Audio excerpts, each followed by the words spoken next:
La question que je vais traiter là, c'est qui peut agir et comment pour éviter la fin du monde, hein. C'est une forme de réponse à Aurélien Barraud.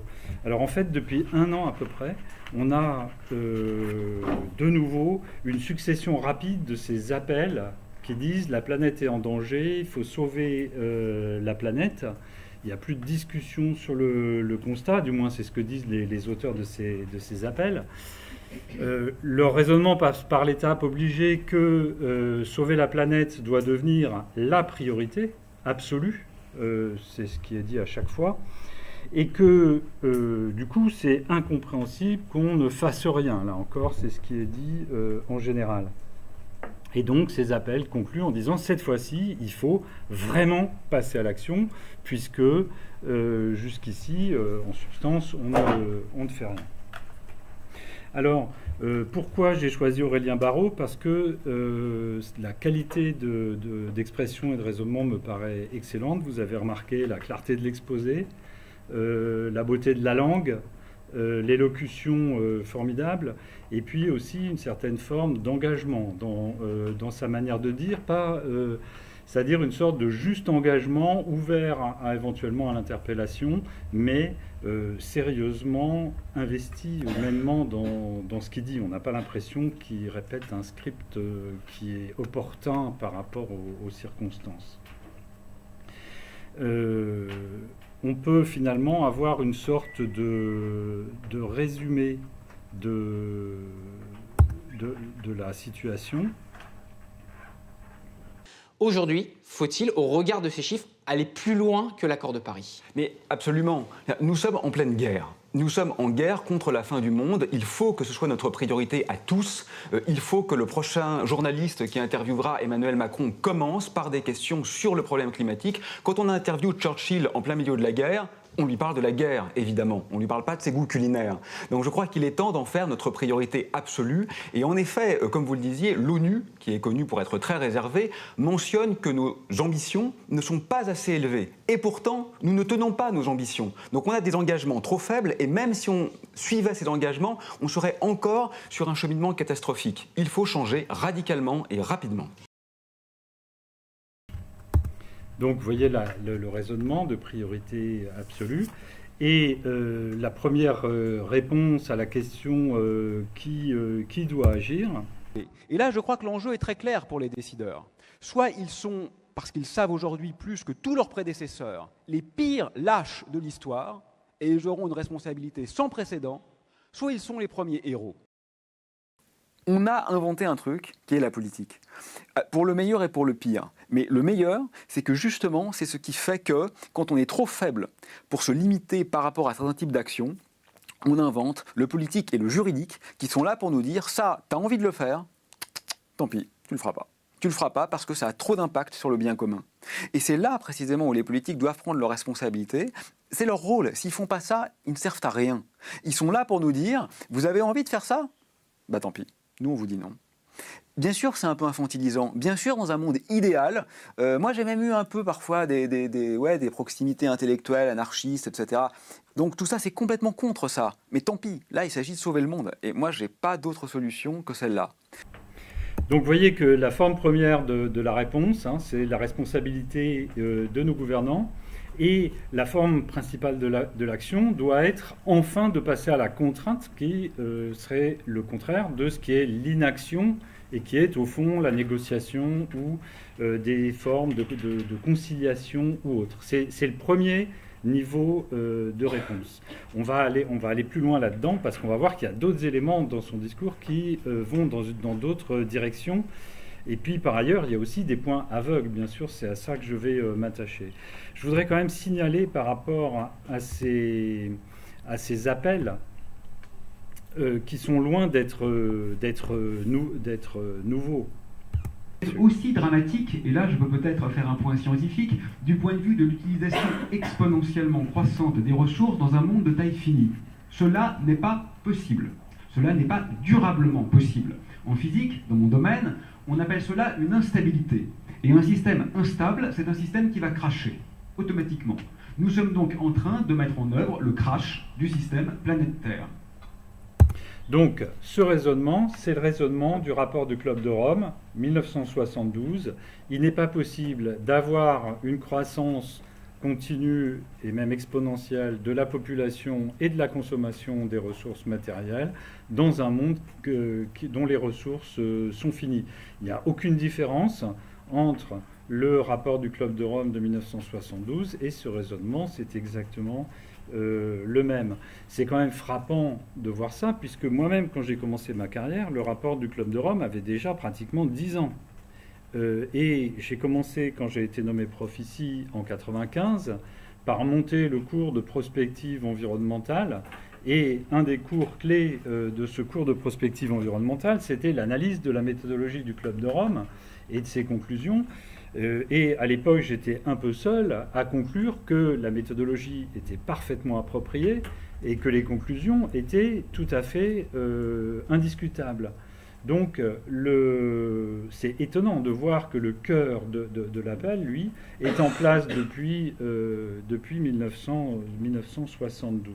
D'ailleurs, Aurélien Barraud est tout à fait conscient du caractère récurrent de ces appels. Et là aussi, ça vaut le coup d'écouter de nouveau un petit extrait. L'appel, ça a résonné et ça a fait vibrer auprès de certaines personnalités. Est-ce que c'est pas un énième appel, un énième cri à l'aide pour l'écologie qui va faire l'équivalent d'un paix dans un verre d'eau? Ah mais complètement, moi je suis persuadé que ça ne va rien changer. Epsilon c'est mieux que zéro, ce qu'on appelle epsilon en maths c'est quelque chose qui est tout petit. Hein. J'y crois pas, hein. Je n'ai pas le moindre début d'embryon d'espoir que grâce à nous le monde va être sauvé. Simplement, ne rien faire c'est pire encore. Quoi. Voilà. Pourquoi pas d'espoir? Pas d'espoir parce que, comme vous l'avez dit, il y en a eu plein d'autres avant, dont un super appel de 15 000 scientifiques vachement plus compétents que moi, qui a été mené à l'échelle internationale avec zéro effet. Après le nôtre, il y a eu 600 scientifiques français qui en ont publié un autre dans l'IB, donc il y en a plein des appels. On est un parmi une infinité avec des effets qui sont pour l'instant nuls.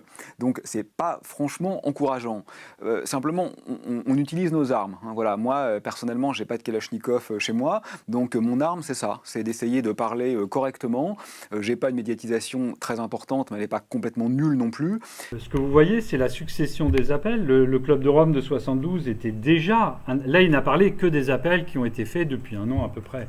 Mais depuis 1972, ces appels au contenu à peu près le même ont été réitérés. Alors ça nous renvoie à un point très important. C'est cette notion de tireur d'alarme. Personne ne peut dire que l'alarme n'a pas été tirée et n'a pas été entendue. Donc le diagnostic qui consiste à croire que l'alarme n'a pas été entendue, il est faux. Et il est faux pas seulement aujourd'hui, il est faux depuis très longtemps. Qu'est-ce que ça veut dire si vous appelez le 115, que vous avez effectivement l'opérateur et qu'il ne se passe rien derrière? Ou bien qu'est-ce que ça veut dire si vous tirez le signal d'alarme dans le train et que le train ne s'arrête pas? Ça ne veut pas dire que l'alarme n'a pas été entendue, ça veut dire que la chaîne d'intervention pour résoudre le problème, soit n'est pas en place, soit n'a pas fonctionné. Donc le problème pour traiter la situation écologique n'est pas le problème de la conscience de la situation, le problème est la chaîne d'intervention. Donc soit elle n'est pas en place, soit elle ne fonctionne pas. En tout cas, la question qu'il faut qu'on se pose, c'est quelle est cette chaîne d'intervention et si elle est en place et qu'elle ne fonctionne pas, pourquoi elle ne fonctionne pas? Ou bien il n'y a pas de chaîne d'intervention en place. Donc s'il n'y a pas de chaîne d'intervention en place, vous pouvez toujours donner des alarmes, il ne va rien se passer. Et dans ce cas-là, la question, c'est quelle est la forme ou la conception fondamentale de ce qui serait la chaîne d'intervention. Et donc, cette question, finalement, c'est bien la question de l'action collective pour régler les défis écologiques. Alors c'est la question sur laquelle je bosse moi depuis le début de ma carrière. Dans mon HDR que j'ai passé en 1995, donc ça fait déjà un certain temps, j'écrivais que la problématique fondamentale que je traitais, c'est la gestion de l'environnement, que je définissais comme le domaine ouvert par la question suivante: comment pouvons-nous agir pour assurer la persistance ou le rétablissement des qualités désirables de notre environnement naturel? C'est bien de ça qu'il s'agit. Et j'avais ajouté la note de bas de page suivante.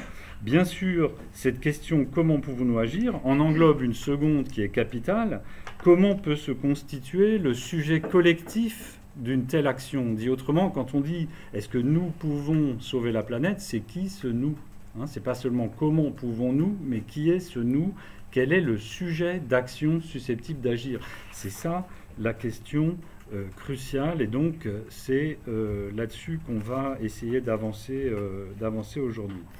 Alors le premier point, c'est quelle est la nature du problème. Quand on dit que la planète va dans le mur, quel est le contenu de la catastrophe en fait qui s'annonce. J'aime bien la manière dont Barrault le présente parce qu'elle est très équilibrée. Très souvent, on ne nous parle que de changement climatique. Mais lui, il insiste bien sur le fait qu'il y a le changement climatique, l'épuisement des ressources, la pollution et la crise de la biodiversité et la destruction des écosystèmes. Et qu'il n'y a pas un de ces problèmes qui soit beaucoup plus grave que les autres. En fait, ce sont des problèmes dont chacun est essentiel par lui-même et qui, par ailleurs, sont synergiques. Hein, c'est-à-dire que le changement climatique et la pollution agissent sur la biodiversité. La chute de la biodiversité diminue la résilience face au changement climatique. Et diminue les ressources disponibles et donc nos capacités d'adaptation. Donc la définition, si vous voulez, du problème est relativement claire.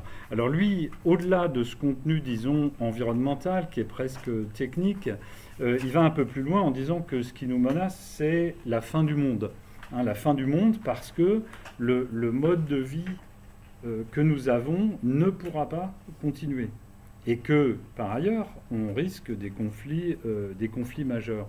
C'est très intéressant de voir l'étymologie du mot monde. Monde, c'est mundus en latin, c'est comme cosmos en grec, c'est-à-dire un ordre, une organisation. Hein, donc, en fait, ce qui est redouté, c'est la fin d'un certain ordre des choses. Quand on dit un monde, c'est un certain ordre des choses. Et là, la question, c'est est-ce que le monde dans lequel nous vivons va s'effondrer, c'est-à-dire est-ce que l'ordre de nos vies, de nos modes de vie, du cadre écologique dans lequel nous vivons va simplement s'effondrer. C'est ça la question qui est posée. Face à cette question, ce qui est fondamental, c'est de voir quel est le noyau du problème. Parce que là, une fois que le constat est posé, les avis divergent de manière radicale. Or, en réalité, le noyau du problème, c'est-à-dire ce qui nous pousse vers le mur, est très simple. Il y a deux drivers fondamentaux. C'est l'augmentation de la population et l'augmentation du niveau de vie. Alors, pour être un poil plus précis, c'est l'augmentation de la part matérielle de la consommation qui assure le niveau de vie.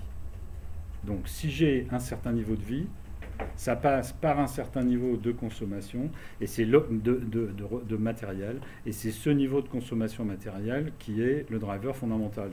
Donc il y a deux drivers fondamentaux. Population, niveau de vie, avec la consommation matérielle que ça suppose. Ensuite, il y a deux modulateurs importants. Le premier, c'est l'efficience des flux.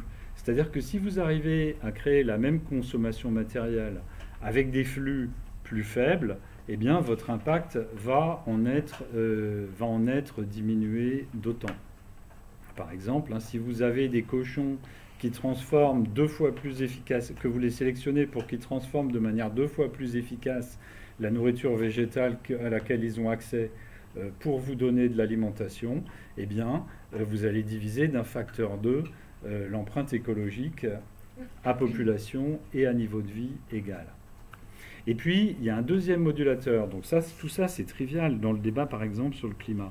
Il y a un deuxième modulateur qui, lui, est moins facilement vu et qui est l'agencement des structures socio-écologiques. Qu'est-ce que ça veut dire?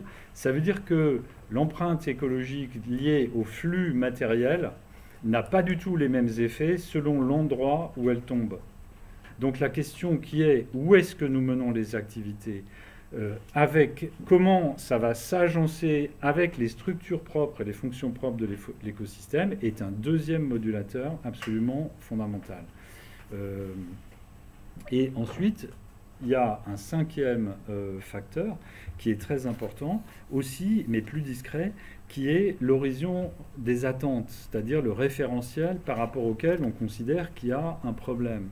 Et donc, en environnement, c'est un point absolument fondamental, c'est que les générations ne se rappellent pas quel était l'état de la planète 100 ans avant. C'est ce qui s'appelle le shifting baseline. ou ce que Maya Leroy appelle amnistie, amnésie. Dit autrement, vous ne pouvez avoir aucune idée de la beauté des écosystèmes en France il y a 50 ans. C'est impossible. C'est impossible parce que ce qui reste, ça n'est que l'ombre de ce qu'il y avait comme richesse écologique à ce moment-là, sur les oiseaux, les insectes, la végétation, etc. Donc, en fait, il faut bien voir que derrière le problème de la prise de conscience et de l'action, il y a une attente. Et cette attente, elle n'est pas du tout également partagée par tous les membres de la population non plus. Donc, on ne va pas insister là-dessus, mais on va rester sur l'idée que cette histoire de fin du monde, elle tient à un nœud gordien de 5 facteurs. Population, niveau de vie, efficience des flux, agencement socio-écologique et niveau d'attente. Et le problème, c'est que on aimerait bien pouvoir résoudre en jouant sur un seul de ces facteurs. Et on est entouré, et vous l'avez sans doute vu dans la littérature sur l'environnement, dans les prises de position politiques, on est entouré de gens dont là, beaucoup militent ardemment pour qu'on ne s'attaque pas à tel ou tel facteur, mais qu'on attaque par tel facteur, parce que c'est celui-là qui est important. Par exemple, on va vous dire, mais ce qui est fondamental, c'est d'améliorer l'efficience. Hein, c'est le facteur 4, etc. etc. Et en améliorant l'efficience, on va réussir à sortir de là.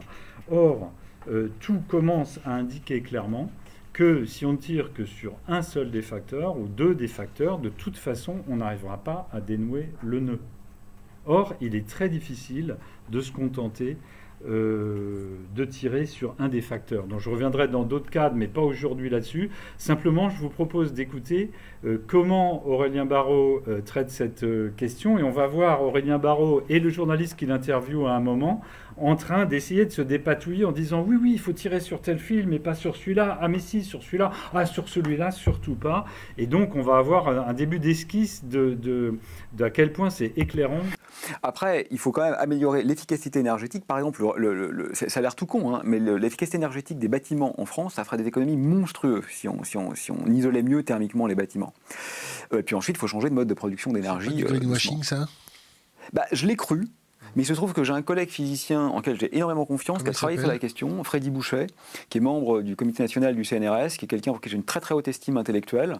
Et il a étudié la question d'assez près, et il semble qu'en termes vraiment de calories, c'est vraiment un très gros chantier. Donc bon, c'est pas mon domaine, mais j'ai confiance en des gens qui considèrent que c'est pas du washing, que c'est un truc sérieux.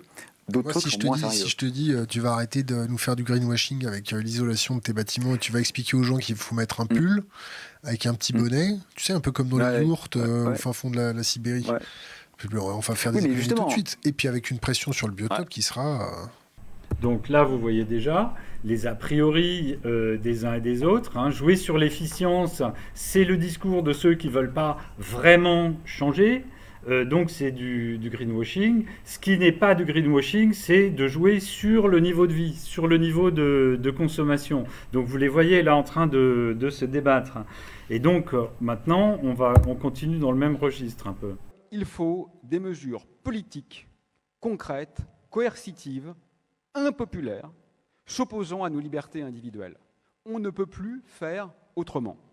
Donc on peut simultanément, si vous voulez, être incapable de se raisonner à l'échelle individuelle, ce qui est notre cas globalement, mais être capable de comprendre que nous avons besoin d'être raisonnés à l'échelle collective. Et donc nous devons exiger des pouvoirs publics des mesures réelles, c'est-à-dire que les discours, la main sur le cœur maintenant, n'ont plus aucun intérêt, qui sont concrètes et qui sont impopulaires, parce qu'elles vont forcément s'opposer à un peu de notre confort.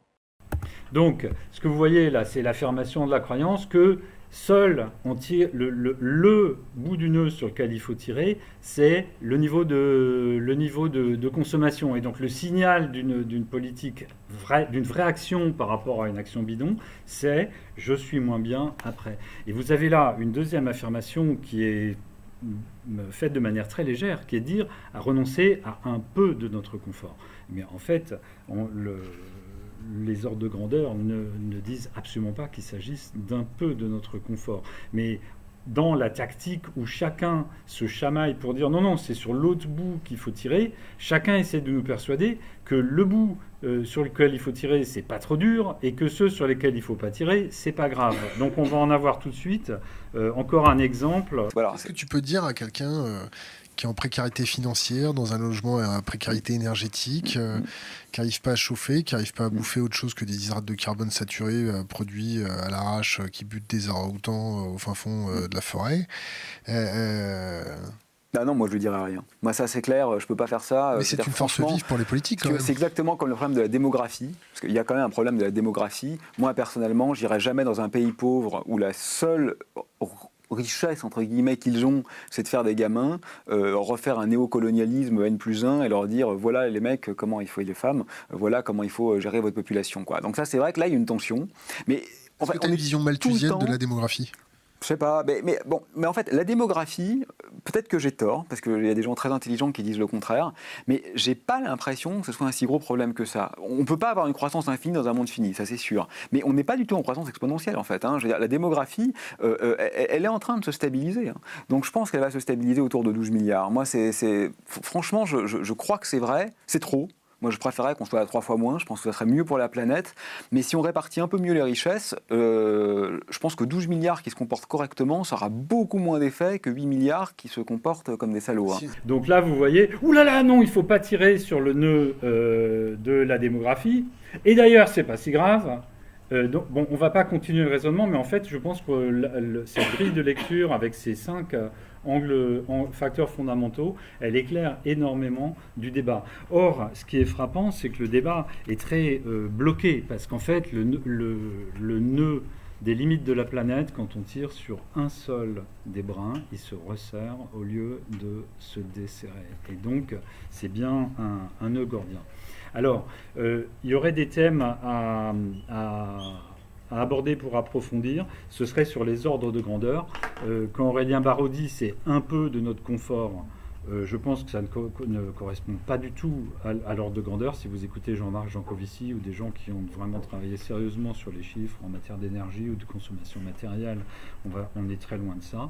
Il y a un deuxième thème, c'est celui de l'overshoot, c'est-à-dire que quand on va vers l'épuisement des ressources, soit vous allez vers quelque chose où vous menez votre mode de vie et au moment où il n'y a plus de ressources, ça s'arrête juste et puis vous retombez sur vos pieds, soit vous êtes dans un système où vous avez surconsommé d'une manière qui fait que vous n'êtes plus viable du tout quand vous arrivez à la limite et donc on est dans l'effondrement. Donc ça, il faudra en parler une autre fois.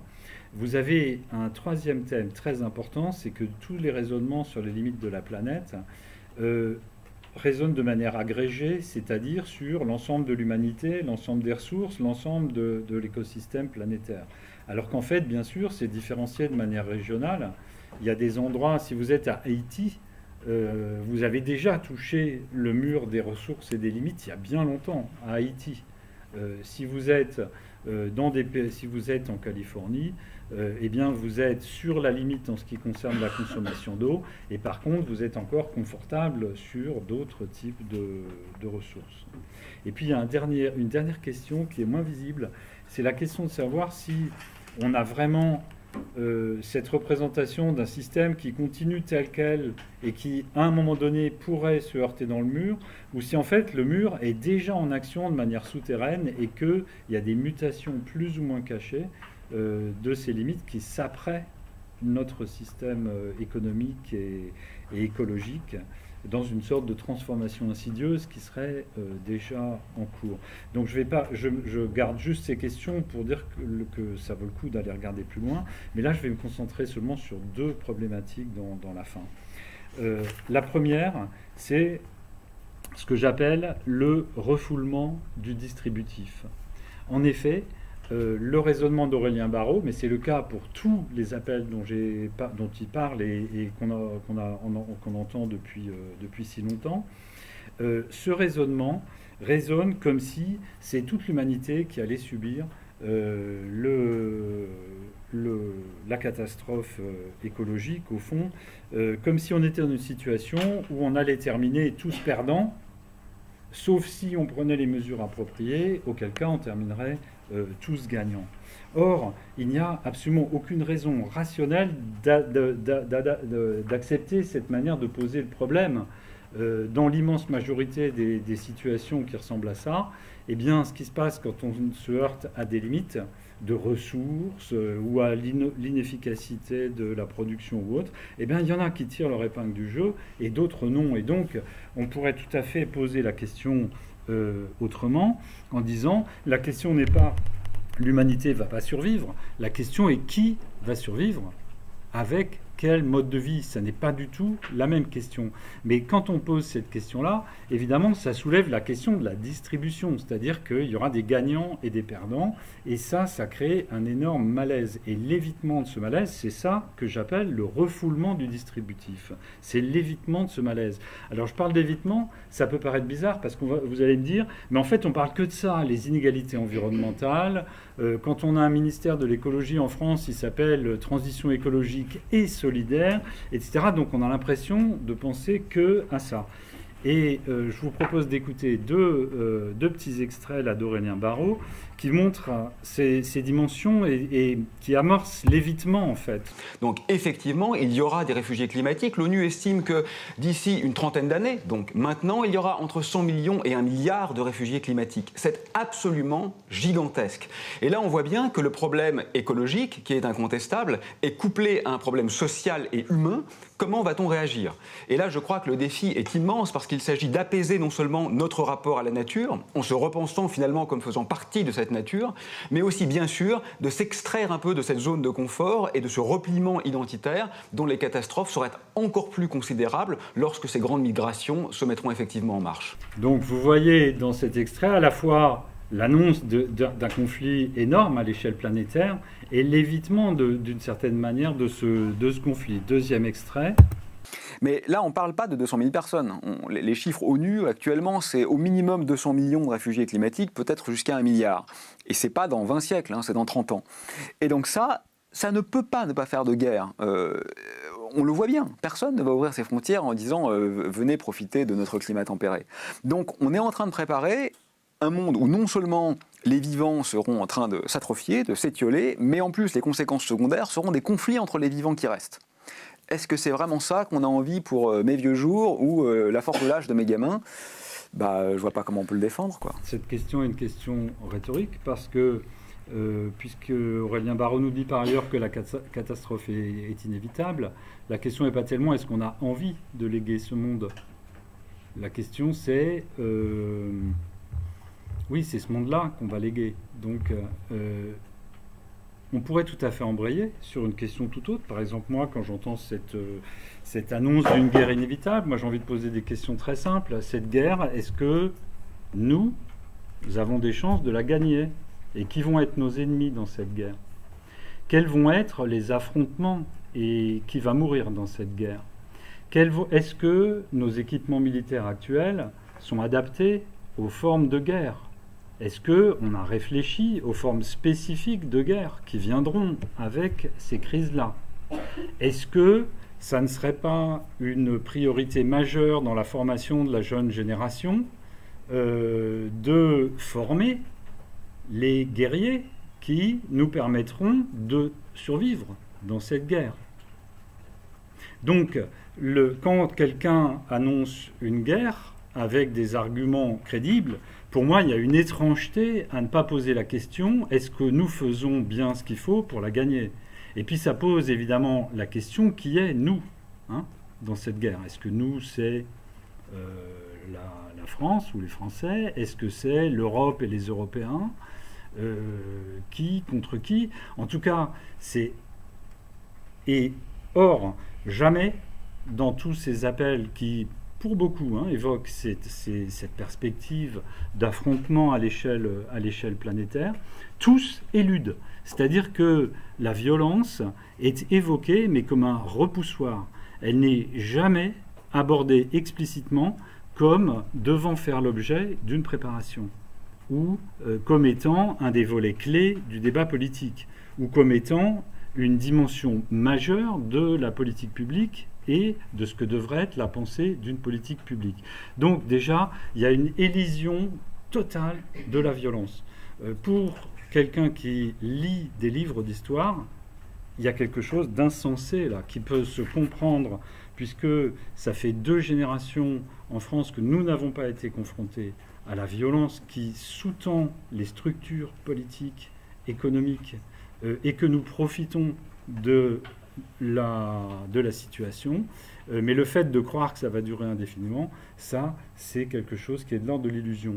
Alors, les conséquences, elles sont très, très problématiques. C'est que du coup, ces dimensions-là, n'étant jamais discutées publiquement, ne sont l'objet que de calculs qu'on ne connaît pas, qu'on n'entend pas, dont on ne peut pas discuter, et dont, avec une certaine hypocrisie, chacun espère qu'il va quand même tirer un peu de sécurité, mais sans avoir envie ni d'en parler, ni d'y réfléchir. Ça, c'était juste une parenthèse sur l'élision de la violence. Mais cette élision de la violence, elle va un peu plus loin, en refoulant même la question du distributif, c'est-à-dire des gagnants et des perdants. Hein, même s'il ne s'agit pas de perdre la vie, cette fois-ci, on n'accepte même pas de parler de l'idée que dans le traitement des problèmes de la planète, il peut y avoir des gagnants et des perdants. Ce refoulement de la... Il y a une formule qu'utilise Aurélien Barraud, vous l'avez entendu, c'est la tribu des vivants. C'est évidemment paradoxal, puisque quand on parle de tribu, c'est qu'il y a plusieurs tribus. Hein. Donc, au lieu de poser la question « quelles tribus vont tirer leur épingle du jeu dans la crise planétaire ?», on nous dit il y a une seule tribu des vivants, l'humanité, les générations futures. Donc, les 3 formes de refoulement du distributif, la première, c'est un refoulement conceptuel. C'est-à-dire qu'on utilise pour penser la crise environnementale des concepts qui évacuent la dimension distributive. Exemple, l'humanité. Hein, l'humanité n'a plus que 10 ans pour échapper aux scénarios les pires de changement climatique. Là, on a évacué le distributif. Plus net encore, la notion de génération future, les générations futures. Mais c'est une pure abstraction, les générations futures. Parce que chaque famille prépare sa génération future, chaque pays, chaque communauté. Mais la question de savoir est-ce que ce sont les générations futures chinoises ou africaines ou européennes qui vont s'en sortir et comment vont-elles s'en sortir et quel va être le mode de vie qu'elles vont utiliser, ça c'est une question distributive.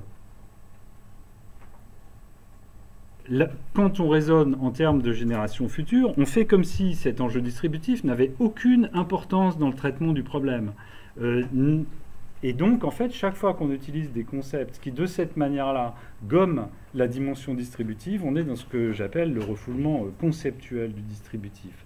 Le deuxième refoulement, c'est un refoulement normatif, qui consiste à dire le monde est déjà trop inégalitaire, donc il est absolument hors de question d'envisager de manière explicite des résolutions de problèmes qui, même ne serait-ce que fassent perdurer les inégalités actuelles. Et donc, du coup, on raisonne en utilisant comme référentiel des attracteurs normatifs. Hein, par exemple, tout le monde a la même chose, ou tout le monde a droit à la même chose, ou un homme, un quota de ressources sur toute la planète. Or, ces attracteurs n'ont aucun réalisme en termes d'action. Ce sont des attracteurs moraux, on le comprend. On n'a pas encore vu avec le cours de négociation les notions de point focal, etc., qui expliquent que dans le flou, l'incertitude, quand on n'arrive pas à gérer les situations distributives, on se repère par rapport à des attracteurs. Mais si ces attracteurs sont totalement irréalistes en termes d'action, à ce moment-là, on entre dans des modes de raisonnement qui sont décalés par rapport à la possibilité réelle d'agir. Et du coup, encore une fois, on va agir de manière implicite avec un discours qui dit quelque chose et une action réelle qui fait autre chose parce qu'on est trop décalé sur le plan distributif. Dernier refoulement, le troisième, c'est un refoulement fantasmatique, c'est-à-dire qu'on se raconte que c'est pas un problème. Donc là, je vous repasse encore un petit extrait d'Aurélien Barraud. La décroissance, c'est un mot qui est un peu ambigu. Moi, je crois qu'en termes effectivement matériels, il faut qu'on décroisse. Oui, je pense que c'est une bonne chose. Mais le problème, c'est que le mot décroissance, il est associé intellectuellement à une sorte d'ascétisme triste, en réalité. Et effectivement, ce que déjà tout le monde a dit avant, hein, mais il faut le réenchanter. C'est-à-dire qu'il faut qu'on prenne conscience que dans cette forme d'attitude raisonnée, en fait, on n'y perd pas. On n'y perd pas parce que ce n'est qu'une décroissance peut-être qu'en termes de biens matériels, et encore, pas forcément tous, mais globalement, en termes humanistes, en termes animalistes, en termes féministes, enfin moi je pense qu'il y a quand même une connivence entre tous ces combats d'émancipation, on peut complètement y gagner. Donc c'est pas un retour en arrière. Donc en fait là, vous voyez qu'on est dans un refoulement fantasmatique, en ce sens qu'on imagine que la distribution de l'accès aux ressources, aux biens naturels, à l'environnement, etc., n'est pas un facteur pertinent et que, en fait, avec un accès massivement diminué, on pourra, d'une certaine façon, vivre mieux. Alors pourquoi cette question du distributif est essentielle ? La raison clé, au fond, c'est que quand vous regardez pourquoi il y a des échecs dans l'organisation de l'action collective, très souvent, l'action collective, mais même à des échelles toutes petites, hein, quand vous êtes 3, 4, 5, 10, vous dites ce serait vachement bien de faire ça. Très souvent, quand on n'arrive pas à passer à l'action, c'est parce qu'il y a des enjeux distributifs sous-jacents qui n'ont pas été réglés. C'est-à-dire que les participants potentiels à l'action collective ne sont pas au clair pour savoir qui va tirer son épingle du jeu et qui non. Et donc, toute l'analyse des organisations, toute l'expérience de l'organisation de l'action, elle nous montre que quand le distributif n'est pas clair, dans énormément de cas, ça inhibe l'action. Mais ça inhibe l'action d'une manière insidieuse parce que les gens ne vont pas forcément dire que c'est parce qu'ils pensent qu'ils ne vont pas s'y retrouver autant que l'autre qu'ils ne participent pas de bon cœur à l'action collective. Ils disent oui, oui, je suis prêt et tout, mais en fait, ça sabote de manière souterraine l'action collective. Donc là, on se dit comment ça se fait qu'on ne passe pas à l'action collective, mais on n'est pas du tout prêt à une approche franche de la dimension distributive. Ben oui, c'est tout à fait logique dans un cadre organisationnel que du coup, on ait du mal à agir. Le deuxième point très important, c'est qu'il y a une contradiction fondamentale dans le fait de dire je ne suis pas prêt à assumer des inégalités distributives, alors que je dis que la sauvegarde de la planète est une priorité.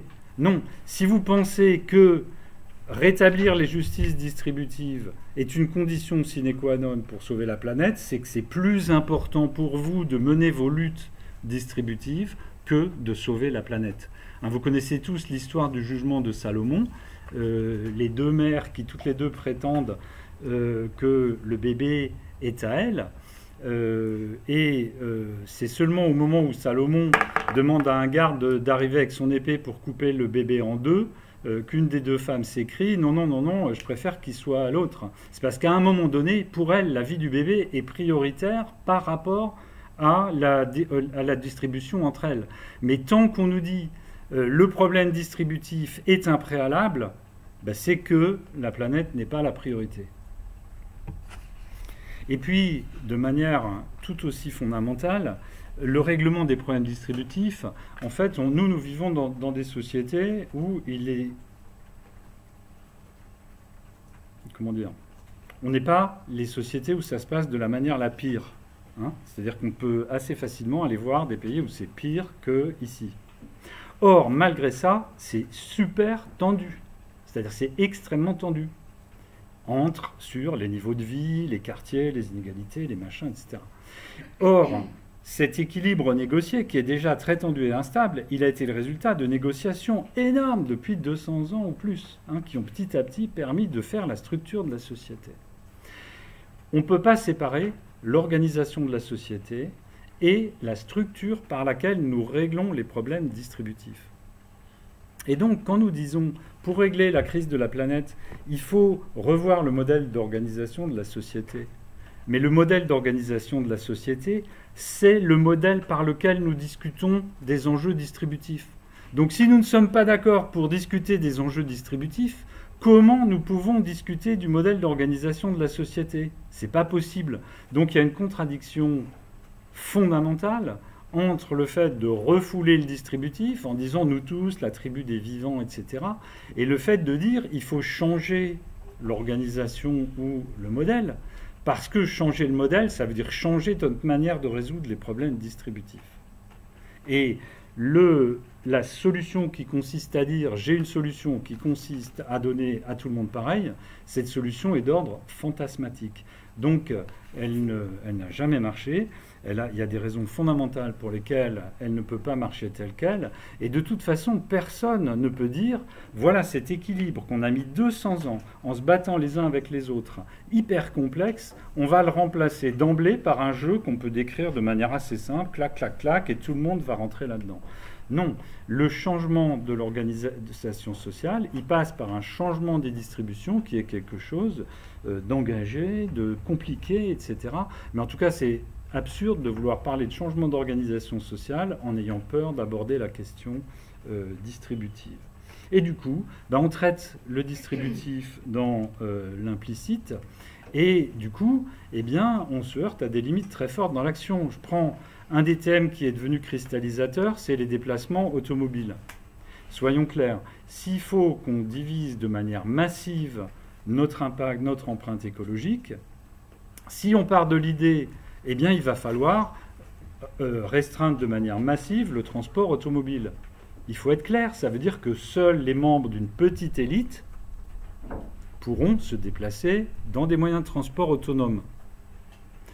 Donc ça veut dire revenir à ce qui était le cas de la France dans les années 50, par exemple, où seuls les membres d'une petite élite pouvaient se déplacer dans des transports autonomes. Mais il faut le dire, c'est-à-dire que si on veut diminuer l'empreinte écologique du transport, il faut faire ça. Comment on fait? Comment on fait pour réserver à une petite élite les transports automobiles autonomes? Voilà le genre d'impasse du débat. On ne peut pas dire on veut diminuer massivement les transports autonomes et ne pas discuter comment on va désigner la petite élite qui auront quand même le droit de se déplacer dans des voitures automobiles. Le dernier point qui est fondamental aussi est le suivant, c'est le fait que le caractère relativement démocratique de nos sociétés, il repose sur un pacte qui est le suivant, qui est de dire on s'en fout plus ou moins de tes croyances idéologiques, on s'en fout plus ou moins de ton origine ethnique ou de ton appartenance ethnique, on s'en fout plus ou moins de tes préférences religieuses ou autres. On a quelque chose qui nous rassemble tous, c'est le projet d'améliorer concrètement nos conditions de vie matérielles, la santé, l'habitat, l'alimentation, etc. Et c'est ce pacte-là sur lequel reposent les relations par lesquelles on arrive à réguler nos relations entre nous, au niveau national, mais aussi au niveau international. C'est ça le régulateur de nos relations politiques à l'échelle de la planète et à toutes les échelles. On a beaucoup de différences entre nous, mais au lieu de se concentrer sur des histoires d'identité et de religion, ce qui nous rassemble, c'est un projet pragmatique d'améliorer nos conditions de vie, celles de nos enfants. Et donc, le projet, moi je trouve qu'il y a une légèreté incroyable dans l'idée de dire on va abandonner ce projet d'améliorer ces conditions de vie sans réfléchir à qu'est-ce qui va remplacer ça. Alors on le voit en implicite. En implicite, on peut se dire finalement ce qui va remplacer ça, c'est une vie de zadiste. C'est-à-dire un développement spirituel individuel ou en petit groupe, extrêmement libre, très créatif, qui va de pair avec l'adoption choisie d'un travail qui pourrait être jugé par d'autres pas très marrant, du genre planter des poireaux et arracher des poireaux. Mais le problème, c'est que ça n'est pas, quand quelqu'un dit oui, on pourrait faire ça, la croyance qui est que ce mode de vie peut se généraliser, elle repose sur l'idée qu'il n'y a pas d'autres forces sociales qui sont en mesure d'imposer d'autres systèmes de croyances comme substitut et d'autres modes de vie comme substitut à l'amélioration matérielle des conditions de vie, ce que nous appelons la consommation. Donc, avant de jeter le bébé de l'amélioration matérielle des conditions de vie, donc de la consommation, avec l'eau du bain de la problématique environnementale, il faut réfléchir à qu'est-ce qu'on remplace, par quoi on remplace ça comme sens et comme projet dans la relation en tension entre les idéologies, les groupes, les communautés, les pays, etc. Donc, on ne va pas insister là-dessus, mais cette dimension-là, elle est très rarement évoquée, alors qu'à mon avis, elle est très très fondamentale. Bon, le deuxième thème que je voulais développer, c'est la question de l'unité d'action, parce que le refoulement du distributif, il nous fait croire à une unité dans le fait de subir la crise écologique. De la même manière, il y a un certain fantasme à croire que nous, c'est nous tous à l'échelle planétaire. Hein. C'est l'unité d'agence ou d'agency fantasmée. L'humanité est devant le plus grand défi de son histoire, où il faut réinventer le peuple. Vous avez entendu Aurélien Barraud tout à l'heure. Le peuple, ça ne peut être que la tribu des vivants, c'est-à-dire tout le monde ensemble à l'échelle planétaire. Or, le problème pour l'action, c'est que cet ensemble total, hein, cette humanité, ne constitue pas un opérateur organisationnel. Elle n'a pas une unité de volition, c'est pas comme une personne morale ou une personne physique qui peut dire « moi je veux ça ». Bon, déjà, c'est pas hyper facile pour une personne physique ou une personne morale d'arriver à se dire « moi je veux ça ». Mais quand elle n'est pas organisée, cette entité totale qu'est l'humanité n'a pas cette... ou à un très faible degré, cette capacité. Elle n'a pas non plus de capacité opératoire pour passer à l'action, si elle avait pris des décisions, ou à un très faible degré. Donc, en fait, c'est fantasmatique. Quand on parle d'une crise à résoudre par l'humanité, c'est une manière de parler, mais c'est une manière de parler inappropriée, parce qu'elle ne correspond à aucun schéma réel d'action. Et donc, la question qui se pose vraiment concrètement, c'est qui doit agir sur qui pour la crise écologique, ce qui n'est pas du tout la même question. Hein. C'est par quels moyens et en pouvant escompter quels résultats. Et ça nous amène vers la question des théories de la gestion sociale de l'environnement. C'est quoi nos manières de penser, de répondre à la question qui peut agir sur qui? Par quels moyens? Comment on peut penser cette action? Mais le fait de la penser en disant il y a un sujet global qui est l'humanité et qui va prendre une action globale, ça c'est une abstraction qui ne peut pas embrayer sur la réalité. Donc là, c'est pas très étonnant que si on tire la sonnette, là il n'y a pas de chauffeur, là il n'y a pas de pilote pour arrêter le train. Et du coup, on revient à ce problème des théories de la gestion de l'environnement. Alors ce qui est amusant, c'est de voir que les réponses sont très sommaire. Donc dans le débat, là on va prendre encore Aurélien Barraud parce qu'il est toujours très clair dans son expression, mais ce que ça nous invite à faire, c'est quand nous écoutons des gens qui se prononcent sur la crise écologique, c'est d'écouter quels sont les modèles d'organisation sous-jacents à ce qu'ils disent, comment ils voient cette question de l'organisation. Donc on va écouter Aurélien Barraud et voir comment ça se présente. Soyons, bien sûr qu'on est tous pour la liberté. Qui va dire ici je suis contre la liberté? C'est stupide. On est tous pour la liberté. Le problème, c'est que quand cette liberté est exercée d'une façon qu'elle nuit trop au bien commun, qu'elle nuit trop à la vie sur Terre, peut-être en effet qu'en restreignant par la loi cette liberté, en réalité on se réinvente une beaucoup plus grande liberté, qui est ce rapport apaisé avec le vivant et qui est simplement cette capacité à avoir un futur, qui me semble être en quelque sorte une liberté de niveau et de valeur supérieur. Voilà, merci. Excusez-moi, ça c'était le clip pour illustrer l'idée. On va arrêter d'avoir comme régulateur la quête du mieux-être matériel et ça nous donnera plus de liberté. Mais la réponse est d'un vague extrême quant à qui va donner forme à cette liberté, qui va saisir cet espace de liberté pour faire prévaloir ses préférences de mode de vie ou d'idéologie. Que plus aucun pouvoir politique qui ne ferait pas de l'écologie sa priorité n'est aujourd'hui crédible.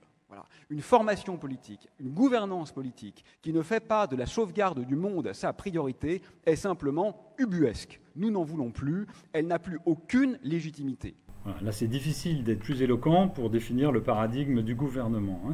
L'idée, là, c'est les pouvoirs publics qui sont responsables. Mon seul espoir, mais peut-être il est utopique, hein, mais j'en trouve pas d'autre en fait, je me raccroche à ce que je peux, c'est de dire on est déraisonnable à l'échelle individuelle, mais on est quand même assez raisonnable pour dire oui, il faut que quelque chose me régule. Si on n'est pas capable de faire même ce petit pas, qui est d'appeler pour un régulateur global, alors je pense qu'on est vraiment foutu. Donc là, vous voyez ce qui est le fondement du paradigme du gouvernement. Nous ne sommes pas complètement capables de nous gérer par nous-mêmes en tant que collectif humain, donc il faut qu'on délègue à un gouvernement. Mais assez rapidement, on va se heurter à des limites, et voilà comment Aurélien Barraud touche ces limites. Pourquoi les politiques n'agissent pas? On a bien notre petite idée, mais on va vous laisser développer. Alors, pourquoi ils n'agissent pas? Alors, ce qui est sûr, c'est qu'aujourd'hui, par les lobbies, l'excuse du on ne savait pas n'est plus tenable. Bon, il l'a employé pendant un certain temps, ce qui est faux. Hein. En réalité, il y a 30 ans, on savait déjà. Mais si on avait envie de faire semblant de ne pas savoir, c'était possible dans le passé. Dans le présent, c'est beaucoup plus difficile. En fait, j'ai même pas envie de faire porter la responsabilité que aux politiques, parce qu'en réalité, si la population le désirait fortement, ils seraient bien obligés de suivre. Hein. Finalement, ils veulent être élus. Donc si on votait pour ceux qui proposent ça, eh ben, ceci aurait lieu. Donc ils sont le reflet de notre faiblesse en fait. Et notre faiblesse, c'est que finalement, renoncer à un peu de confort nous est quasiment insupportable. Donc là, on voit bien le côté circulaire. Hein. On a le gouvernement qui devrait prendre les mesures sur les acteurs, mais comme il représente les acteurs, il a du mal à prendre des mesures si les acteurs ne sont pas d'accord avec ces mesures. Donc là, on se heurte aux limites du gouvernement. Et là,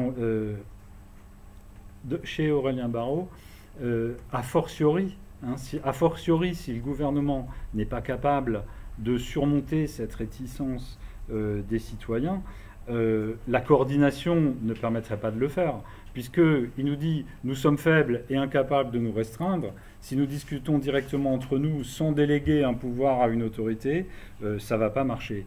Et pareil, le paradigme de la gouvernance, il consiste à remettre plus de pouvoir vers le citoyen par rapport au pouvoir des pouvoirs publics. Déjà, si on constate que les pouvoirs publics n'ont pas suffisamment de pouvoir, ça ne va pas marcher non plus. Hein, donc, on n'est pas du tout dans ces modèles d'action-là. Mais on va voir hein, dans son raisonnement poindre un autre paradigme d'action. C'est qu'il faut harceler le pouvoir politique pour que l'écologie soit considérée comme une priorité. Ça ne peut plus être une préoccupation de 4e niveau, comme c'est le cas jusqu'à maintenant. Donc là, vous avez reconnu le paradigme de l'acteur minoritaire de changement, c'est-à-dire qu'on est bien dans l'idée que cette fois-ci, il s'agit pour ceux qui se font les porte-parole d'une priorité, de plaider pour cette priorité, contre les gens qu'il appelle les lobbies, qui plaident pour d'autres priorités, et pour obtenir des inflexions dans la position des pouvoirs publics. C'est plus du tout le même modèle fondamental. On est dans deux modèles qui, d'un point de vue théorique, sont incompatibles l'un avec l'autre. Hein. Nous avons tous délégué au pouvoir public, c'est un modèle, où c'est la priorité absolue, mais seulement certains se rendent compte, et il faut qu'ils harcèlent les pouvoirs publics pour inverser le rapport de priorité ou le rapport de force. Et on va le retrouver dans un extrait que vous avez déjà entendu.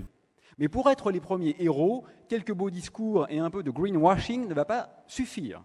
Il faudra se fâcher, il faudra s'opposer au lobby, il faudra prendre des mesures difficiles. C'est très exactement à eux qu'appartient maintenant de prendre cette responsabilité. C'est exactement pour ça que nous avons créé le politique. Le politique sert à ça, à nous sauver de ce type de situation. S'ils ne le font pas, ils ne servent à rien. Donc vous voyez que là, de manière un peu discrète, hein, mais c'est à ça que servent les analyses un peu théoriques, c'est de se rendre compte que là, le modèle de l'action n'est pas du tout le même. C'est une lutte entre des groupes qui défendent des priorités différentes, et le rôle de la politique, c'est d'être capable de jouer le jeu d'un changement de priorité sous l'influence d'un groupe face à un autre. Ça n'est plus l'idée d'une priorité absolue qui vient d'un constat consensuel sur un problème qui serait totalement collectif. Donc là, on est plutôt dans le paradigme de l'acteur minoritaire de changement. Et puis, pour terminer là-dessus, ce sera le dernier extrait que je vais vous passer. On va retrouver dans cet extrait ce qu'il dit, qui est assez marrant et nuancé sur le paradigme de la révolution. Et on va déboucher sur ce qui constitue, à mon avis, le chantier intellectuel sur lequel il va falloir avancer. Donc l'idée, quand même, c'est d'inventer un devenir radicalement autre. Bon, c'est dur, mais voilà, je pense que c'est là qu'il faut le faire. Et donc, pour en revenir à la question systémique, parce que moi, donc, je me suis rendu compte que certains trouvaient que ce que je disais était nul, parce que je n'étais pas assez ouvertement anticapitaliste, et donc je ne m'attaquais pas à la racine du problème.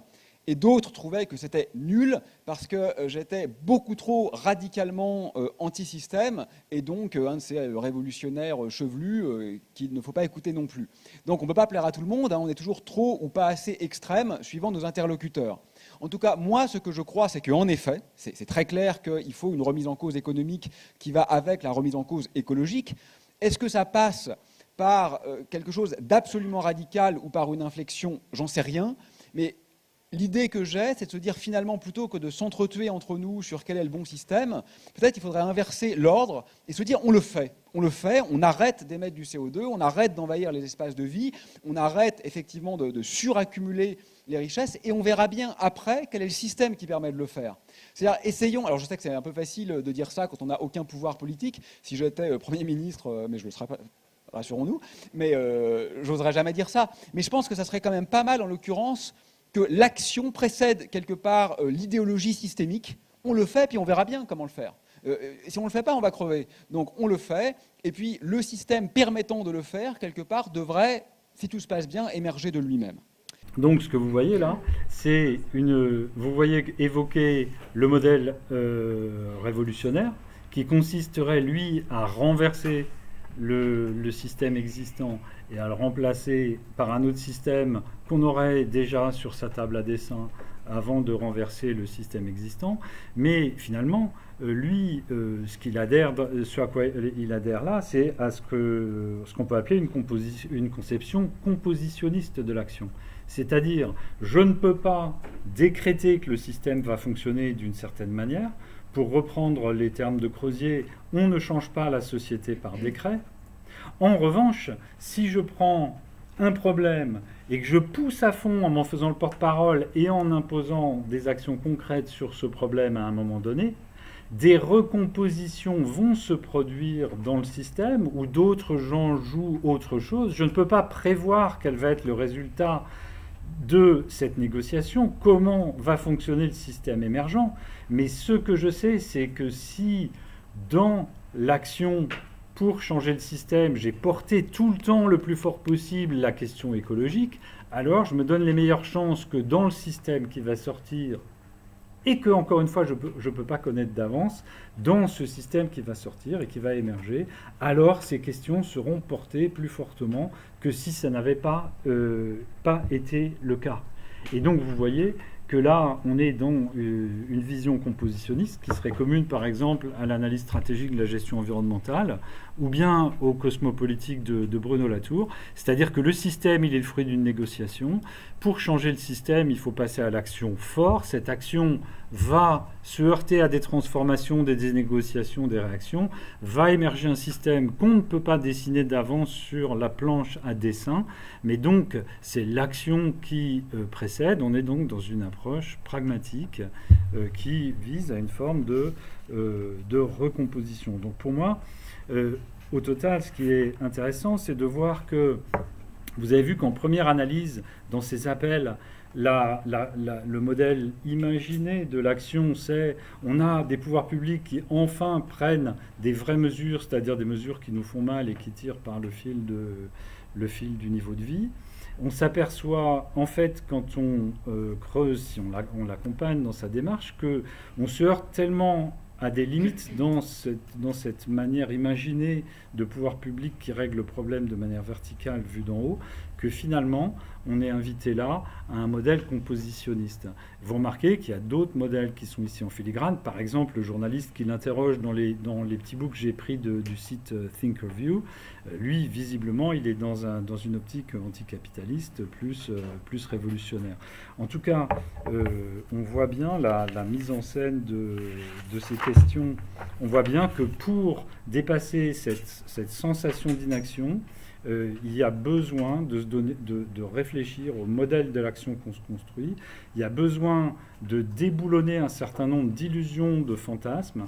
Il y a besoin d'éclairer des zones d'ombre, d'ouvrir des boîtes qui puent qu'on ne veut pas voir, des tabous dans la discussion, mais qui bloquent et qui expliquent en partie la paralysie face aux problèmes. Alors pourquoi je me lance là-dedans maintenant, hein? Jusqu'ici, je l'avais évité pour deux raisons.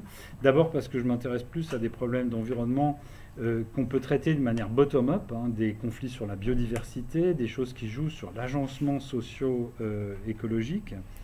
Et la deuxième raison, plus fondamentale, c'est parce que jusqu'ici, tous ces raisonnements planétaires, ils reposaient sur des modèles de l'action que je considérais comme illusoires, mais que personne n'était prêt à remettre en cause.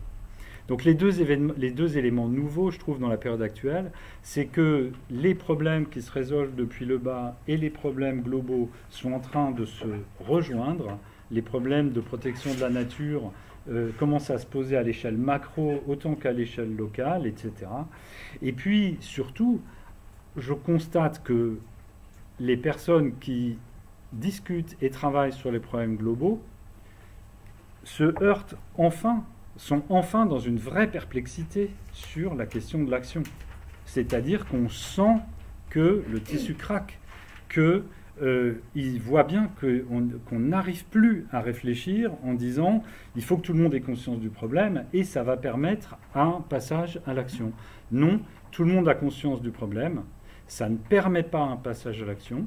Le bouquin sur l'action collective de Olson de 1962, je crois, est parfaitement clair là-dessus. Il ne suffit pas qu'un groupe humain ait conscience d'un problème qui pourrait améliorer en passant à l'action collective. Pour que ce groupe humain passe à l'action collective, c'est à ça qu'on est confronté aujourd'hui.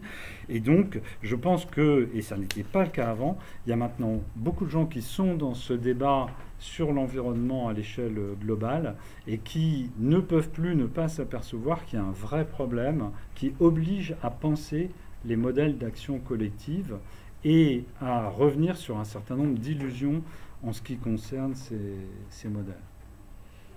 Ok, on s'y met si vous voulez bien, donc j'écoute vos réactions, vos questions. Sur la décroissance, je ne sais pas trop comment penser, parce qu'il y a aussi des gens comme des biologistes, Gilles Boeuf, qui est l'expert français de la biodiversité, en gros, qui lui dit qu'il n'est pas du tout pour la décroissance et que c'est une vision un peu radicale, qui n'a pas d'avenir. Enfin, ça n'a pas trop lieu de la souhaiter, même si on peut penser qu'on va la subir, qu'elle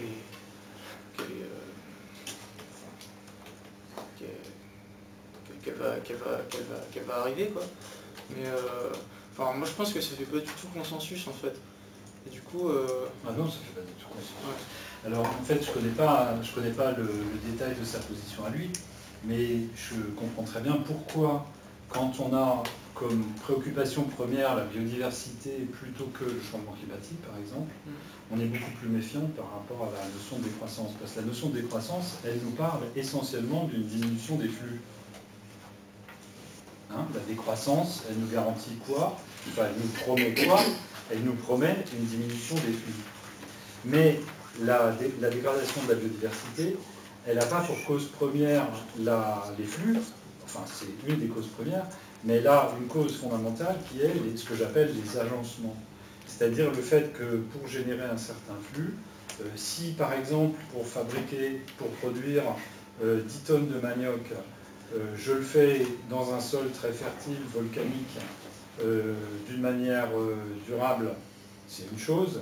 Mais si pour produire mes 10 tonnes de manioc, je défriche 3 hectares de forêt tropicale et que je suis obligé de bouger tous les 2 ans en défrichant 3 hectares tous les 2 ans, là je vais avoir un impact monstrueux sur la biodiversité. Donc le problème c'est qu'on peut avec des flux et un niveau de vie très faible, avoir un impact monstrueux sur la biodiversité. On peut être très pauvre et avoir un niveau de consommation matérielle très faible et avoir un impact énorme sur la biodiversité. Donc l'idée de décroissance, par elle-même, n'offre absolument aucune garantie d'une diminution de l'impact sur la biodiversité. Et elle crée même des effets pervers en ce sens qu'elle peut très bien créer des situations technologiques ou organisationnelles qui diminuent l'efficience de la production d'une manière qui ou qui pousse les gens à des modes de vie qui peuvent bousiller la biodiversité. C'est-à-dire que, imaginez par exemple qu'on dise maintenant la priorité de passer par l'autre côté. Imaginez qu'on passe par des modes de production autonomes hyper-locaux. Et ça veut dire qu'il va falloir trouver des espaces, etc. et que la différenciation des espaces pour la protection de la nature va être sous pression, par exemple. Quand vous parlez du problème du refoulement distributif, donc le problème pour vous, c'est pas de, enfin, c'est qu'on raisonne en termes de est-ce qu'il faut de la croissance, est-ce qu'il faut de la décroissance. Enfin, pour vous, c'est pas ça la bonne question en fait. Parce que quand on parle de distributif, quand on parle de croissance-décroissance, c'est-à-dire qu'on raisonne de manière agrégée, avec l'humanité comme seule entité peut-être. Oui, non. Alors le point clé, c'est le suivant, c'est que pourquoi tout le monde est accro à la croissance? C'est pour une raison très simple, c'est que c'est grâce à elle que nos négociations sont des jeux à somme positive. C'est-à-dire,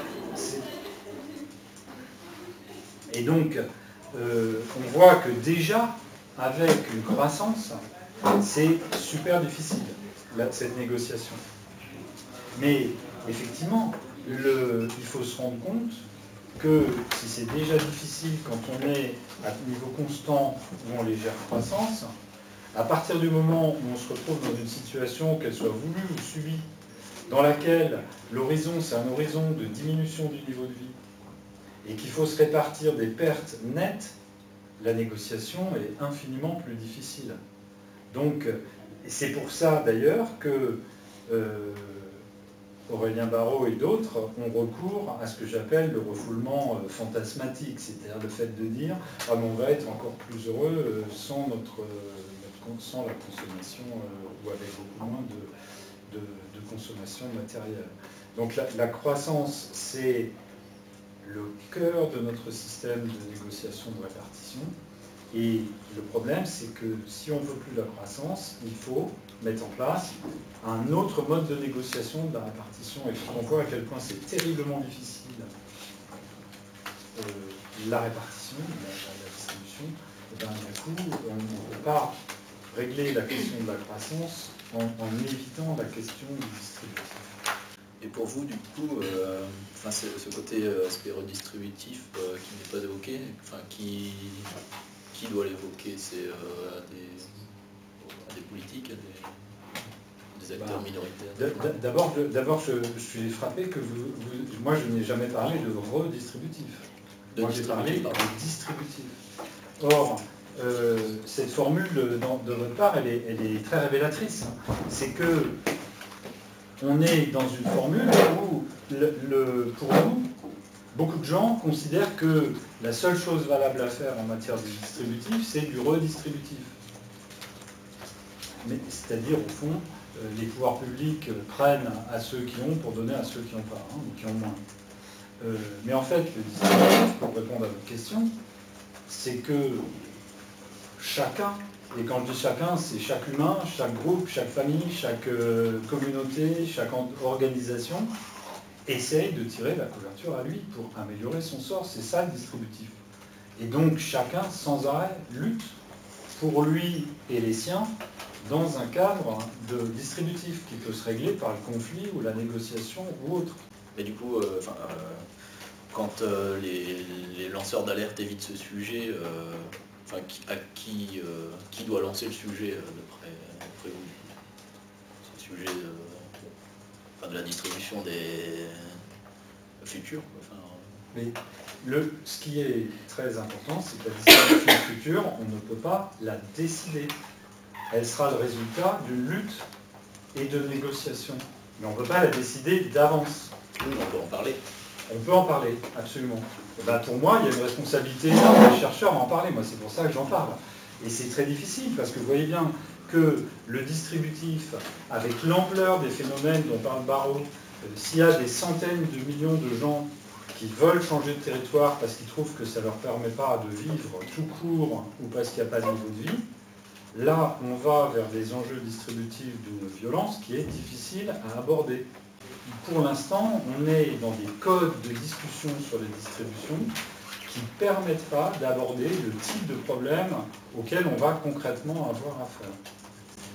Du coup, c'est délicat. Est-ce qu'Aurélien Barraud, il ne se passe pas juste comme un acteur dans une grande négociation, où plutôt que de chercher à résoudre des problèmes, il amène des gens à une réflexion? Par exemple, il prend la guerre pour faire peur, en quelque sorte, sans vraiment la nommer, mais on sait que c'est quelque chose qui fait peur, donc la négociation, ça a un impact sur les gens. Ensuite, il appelle à un mouvement politique, enfin lui, il dit dès le début de ses propos que c'est un mouvement politique, qui dit aux gens, ce qui compte finalement, c'est que vous alliez voter, et c'est que vous preniez des décisions sur les politiques. Et donc il appelle, enfin, il énonce un ensemble de facteurs qui amènent à une action de vote, qui va ensuite avoir un impact sur le gouvernement, et qui, ce gouvernement, lui, va prendre des actions qui va changer le système en un second temps. Et tout ça basé sur l'idée même que, lui, le système, on ne l'a pas encore créé, mais que, de toute manière, c'est ces actions que vont prendre ce gouvernement qui va être élu suite à mon exposé, qui va entraîner le changement de système, et c'était à partir de ça qu'on a créé le système. Je suis pas sûr qu'il enfin, et la décroissance fait partie probablement de ce nouveau système, mais lui, il est pas. Je suis pas sûr que le but de son exposé, ça soit de présenter un nouveau système. C'est de présenter un ensemble d'éléments qui vont pousser les gens à aller vers le vote, qui va ensuite permettre de créer un nouveau système. Oui, alors donc, je suis assez d'accord avec vous sur son modèle d'action. C'est-à-dire, le modèle d'action, c'est... Ça m'évoque les caricatures, les dessins humoristiques de Rube Goldberg que je vous avais passé en cours sur l'enchaînement des résultats de l'action. Le modèle d'action, c'est effectivement ça. C'est une pression populaire ou d'une partie du public en faveur de l'écologie pour obtenir une inflexion forte des pouvoirs publics qui prennent des mesures concrètes pour changer le système, ou plus exactement pour résoudre des problèmes écologiques, même si ça doit demander in fine des changements de système. Je redis bien la même chose que vous. Là. Le problème qui se pose, donc oui, je suis d'accord avec vous, c'est ça, son modèle d'action, à la fois dans ce qu'il dit à la fin, et implicitement c'est ça. C'est-à-dire quand il dit il va y avoir la guerre, c'est effectivement, vous avez raison, pour nous faire peur et nous convaincre qu'il faut agir. Le problème, c'est le problème des ordres de grandeur. C'est-à-dire qu'en fait, d'une part, ce à quoi il s'agit de renoncer, ça n'est pas un peu de notre confort, c'est la quasi-totalité de ce qu'on considère, nous, comme le confort normal. Hein, c'est-à-dire qu'effectivement, si le but c'est de vivre dans des locaux non chauffés, sans disposer de moyens de transport autonomes,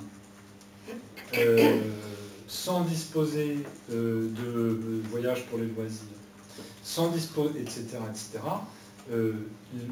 c'est difficile d'imaginer ça dans le cadre d'un système démocratique politique qui est celui où on vit, qui est construit sur le projet collectif de nous permettre d'améliorer notre condition de vie. C'est-à-dire que déjà, vous voyez bien que ça grince à mort quand elle ne s'améliore plus, ce qui est le cas actuel. Mais s'il s'agit de la faire revenir, en gros, au niveau de 1920, ça va être difficile dans le cadre, disons, du lobbying démocratique normal, où on fait pression sur le gouvernement pour qu'il change des choses, etc. Et par ailleurs, le deuxième problème d'ordre de grandeur, mais là on n'a pas les éléments avec Aurélien Barraud, il faudrait venir avec les gens qui parlent d'effondrement ou avec Jean Covici sur des trucs quantitatifs, c'est qu'il y a aucune chance pour que cette inflexion permette un atterrissage serein. C'est-à-dire que Barraud le dit lui-même, de toute façon, la catastrophe est inévitable. Toute la question, c'est quelle va être son ampleur.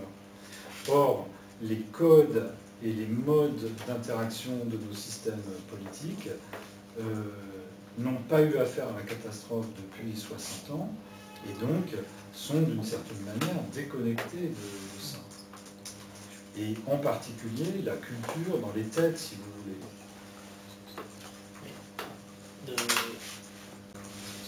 Justement, le fait de ne pas évoquer tous les problèmes comme le ferait par exemple Jean Covici sur l'effondrement au niveau énergétique, c'est peut-être un moyen d'appeler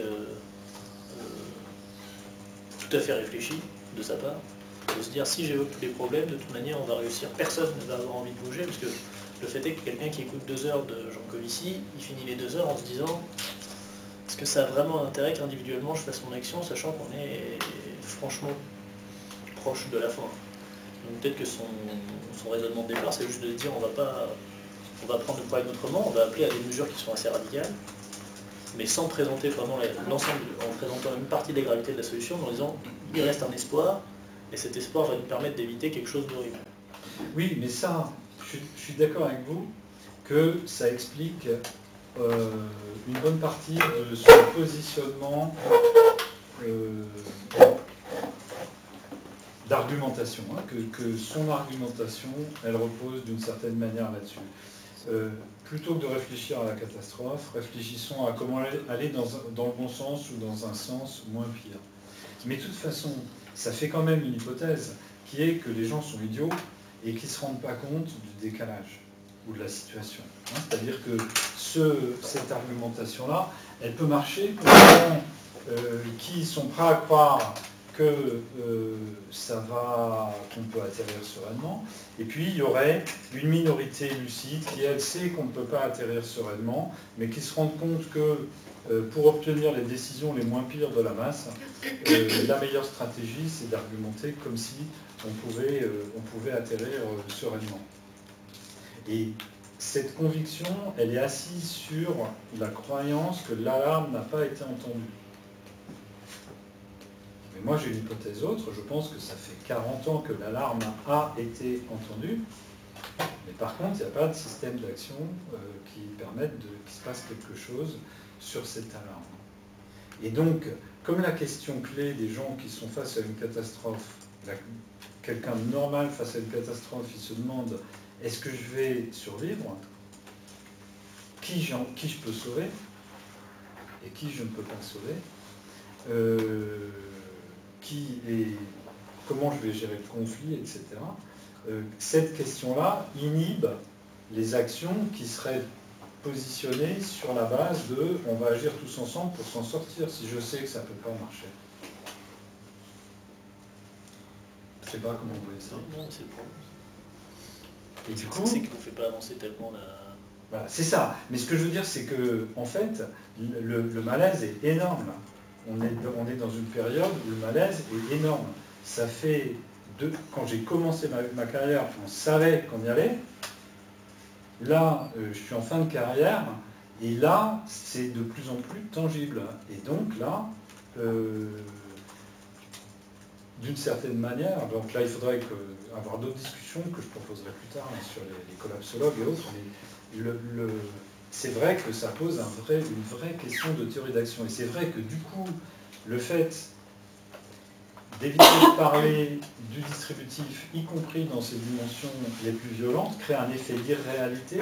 Parce que si vous dites aux gens ça va être l'horreur, et qu'ensuite vous leur parlez de petits changements dans leur confort, ils sentent bien qu'il y a un décalage d'analyse. Hein, ils le sentent bien, ils voient bien que c'est pas en roulant un peu moins en bagnole qu'ils vont sauver le problème. Surtout si les gens voient bien que si on ne touche pas à la question de la démographie,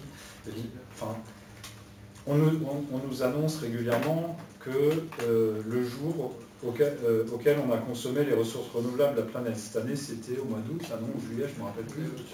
Pardon ? Le 1er août. Et ça veut dire quoi? Ça veut dire que les gens ne sont pas idiots, ils se rendent bien compte qu'il ne suffit pas de petites modulations pour résoudre ce problème, surtout quand tout le monde, à l'échelle de la planète, agit dans le sens inverse. Par la démographie en Afrique, par le développement économique en Asie. Je ne pense pas qu'il y a un problème d'accord sur un genre de hiérarchie des priorités, puisque quand on parle de crise écologique, on a tendance à foutre tout dans le même sac avec le climat, la biodiversité, la pollution locale, le nucléaire.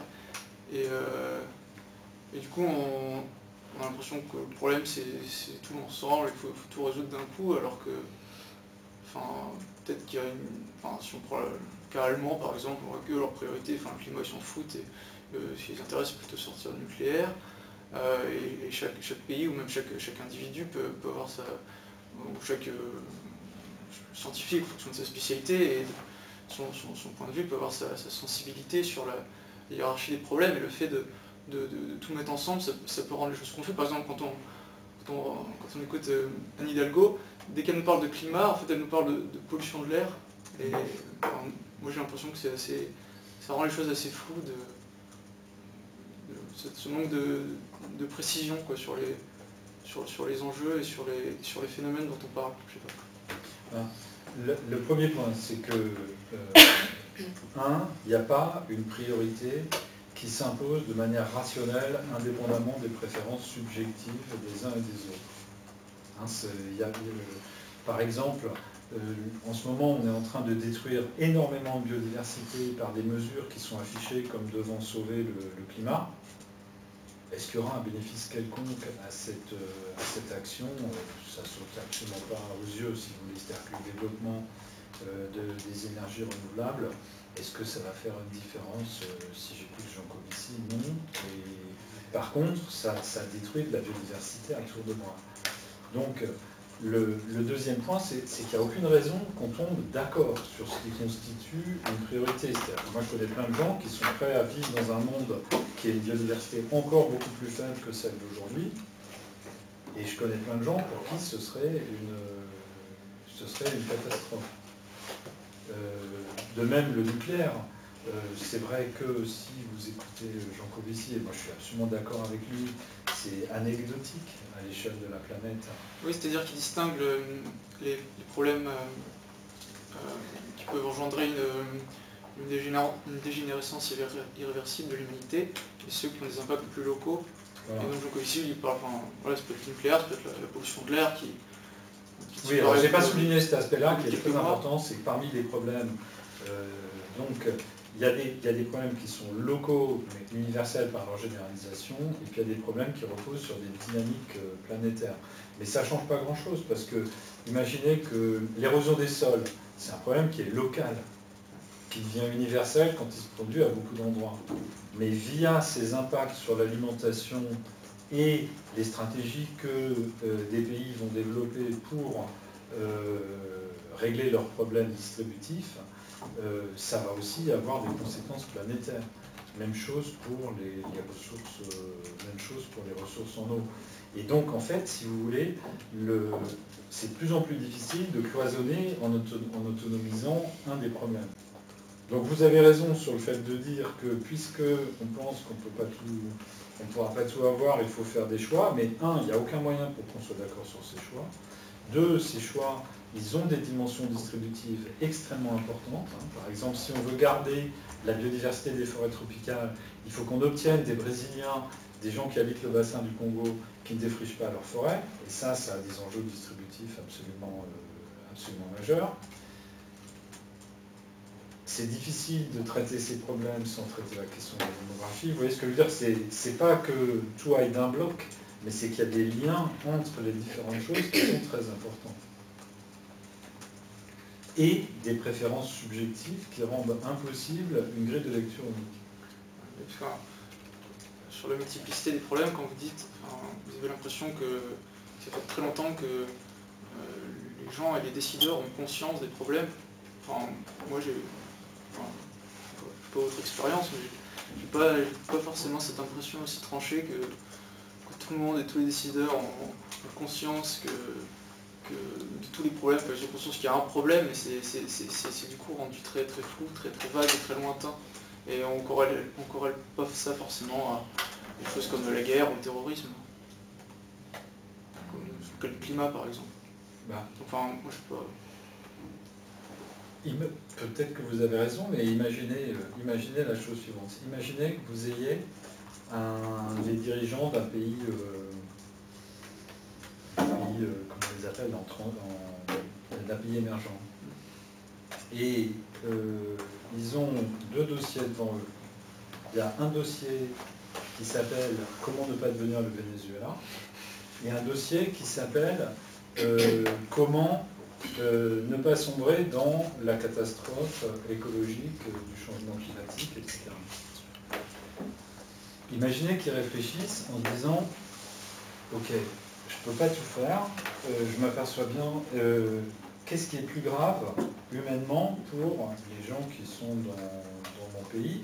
Est-ce que c'est de devenir le Venezuela, c'est-à-dire d'être précipité dans une misère extrême en 15 ans, ou est-ce que c'est d'échapper à la crise écologique, c'est-à-dire d'être privé, d'être plongé dans une misère extrême, j'imagine un pays qui est la géographie du Venezuela, dans des problèmes d'alimentation, d'eau, etc., à un horizon de 30 ou 35 ans, vu les ressources qu'on a maintenant dans notre pays.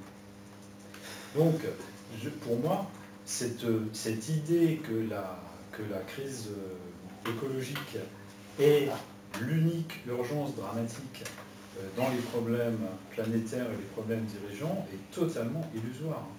Hein, c'est-à-dire que le déclenchement de la guerre, c'est aussi grave que les problèmes du changement climatique. Un effondrement économique total d'un pays, c'est quelque chose d'absolument dramatique. J'ai pris le Venezuela parce que c'est l'exemple qu'on a sous les yeux. Mais quand j'étais au lycée, j'aurais pris le Biafra, ça aurait été la même chose. Donc,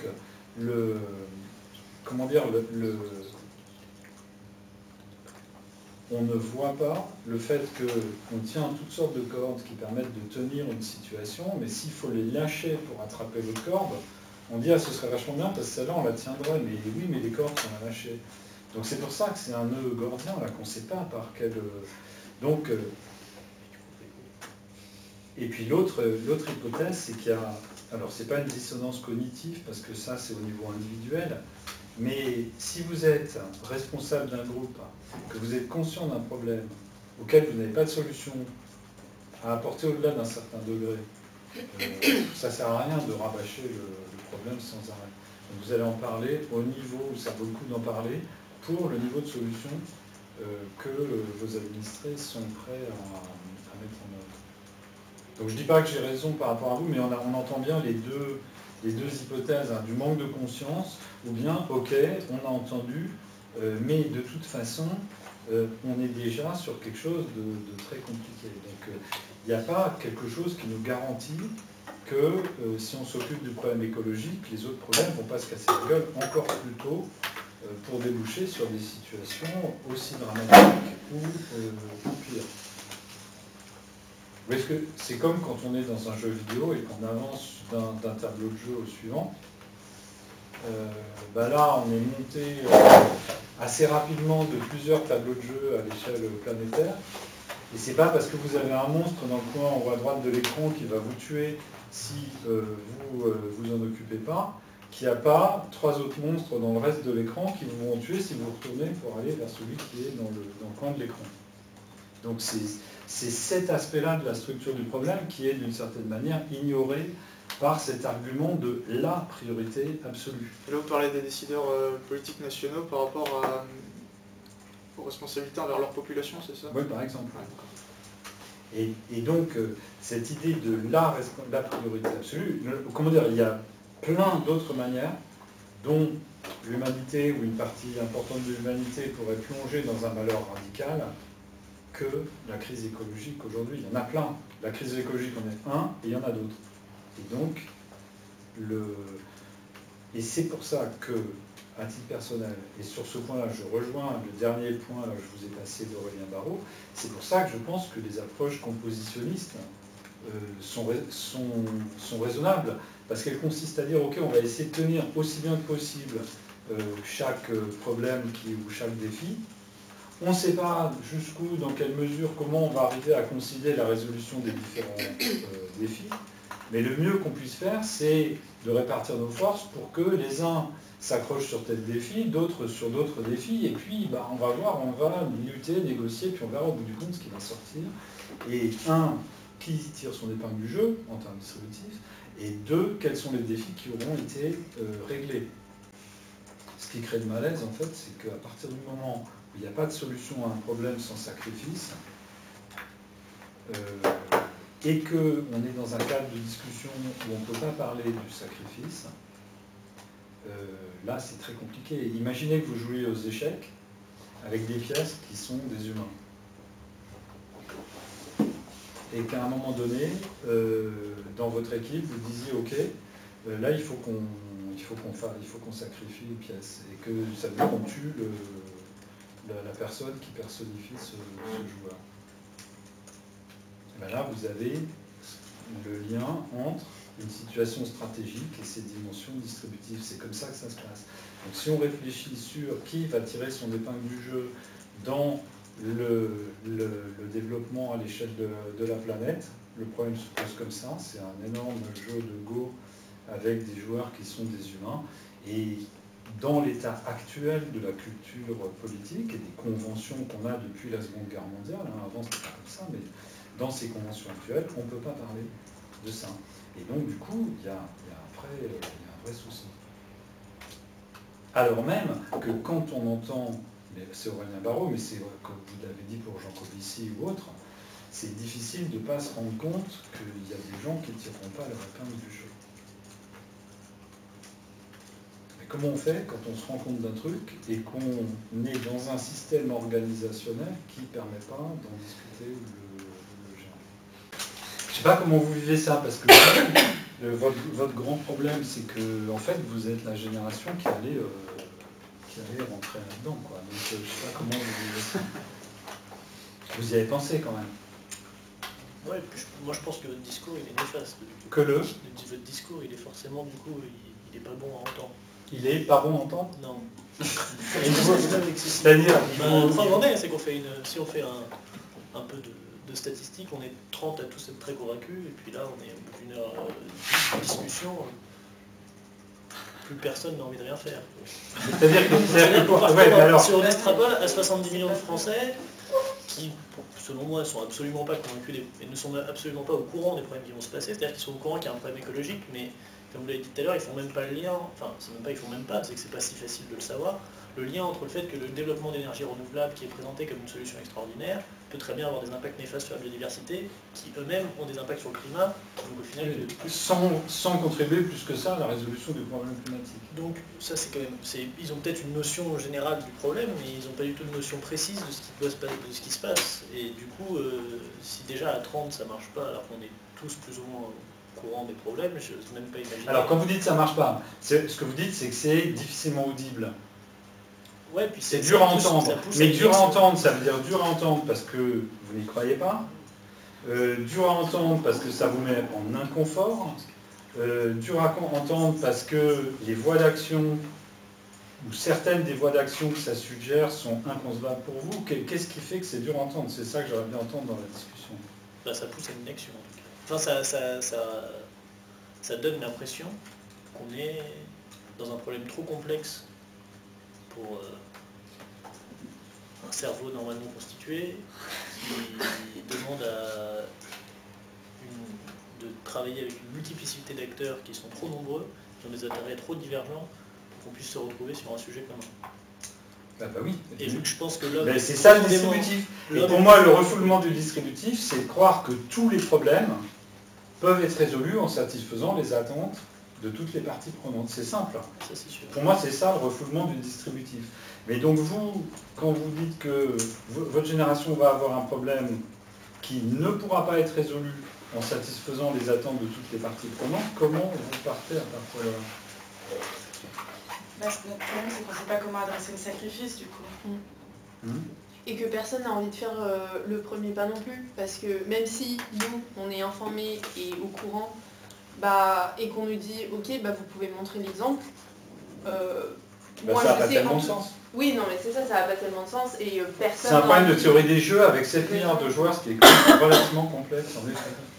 Et je pense que, de manière générale, le sacrifice c'est une chose, mais si on est les seuls entre guillemets à se sacrifier alors qu'autour de nous il n'y a pas de sacrifice qui est fait, on n'a aucune envie de... Enfin, il y a certaines personnes qui n'ont pas de mal à se sacrifier vraiment pour une cause, mais ça demande quand même énormément d'efforts que je pense que même avec les plus grandes attentions ici, enfin moi je sais que personnellement, même si je suis complètement engagée pour l'environnement, si je pars dans l'idée que je vais être l'une des seules à me sacrifier, que je vais être misérable alors que les autres continuent